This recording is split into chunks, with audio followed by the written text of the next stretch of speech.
हरि मिले तो मैं पूजूं पहाड़, ताते ये चाकी भली पीस खाए संसार।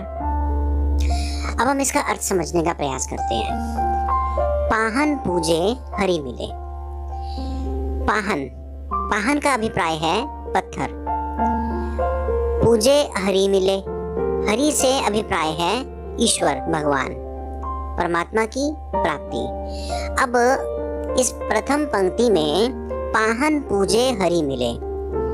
पाहन पूजे, पत्थर पूजने से यदि हरि मिलता है, यदि ईश्वर की प्राप्ति होती है, तो मैं पूजूं पहाड़।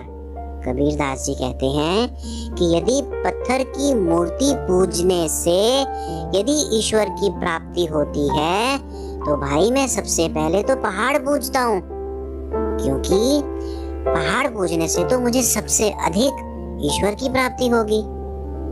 तो कबीर जी इस पंक्तियों के द्वारा हमें यह समझाना चाहते हैं कि ऐसा नहीं होता।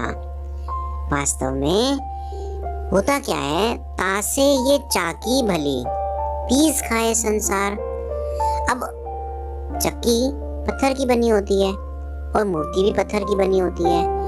कबीरदास जी कहना चाहते हैं कि उस चक्की जिसमें हम अनाज पीसकर पूरे संसार का पेट भर सकते हैं, वह अधिक बेहतर और अच्छी है बजाय एक मूर्ति पूजा के। हम जितना परिश्रम करेंगे पत्थर से मूर्ति को गढ़ने में, मूर्ति को बनाने में और उसकी पूजा करने में, उससे तो कहीं अच्छा है अगर हम उसी पत्थर की चक्की बनाएं और अनाज को उसमें पीसें और फिर वह अनाज का भोजन बने और पूरे संसार का वह अगर पेट भरता है तो वह अधिक भलाई वाला काम है।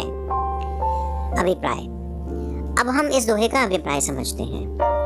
कबीरदास जी इस दोहे के माध्यम से समाज में चली हुई पुरानी कुरीतियों का कोठाराघात करते हैं। कबीरदास जी यह समझाना चाहते हैं कि जिस प्रकार हम पत्थर की मूर्ति बनाकर उसकी पूजा करते हैं और उस पूजा में जो समय व्यर्थ होता है, उस पत्थर की मूर्ति को बनाने में जितना हमारा मेहनत लगी है, उसका कोई फायदा नहीं होने वाला।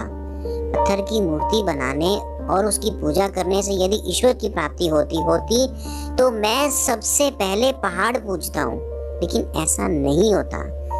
उससे तो कई गुना अच्छा है यदि हम उसी पत्थर की चक्की बना करके उसको इस्तेमाल करें, उसका उपयोग करें। दरअसल उस पत्थर का सदुपयोग ही यही है कि उस चक्की से यदि अनाज को पीस करके पूरे संसार का पेट भरा जाए तो असलियत में ईश्वर की प्राप्ति ही वही है।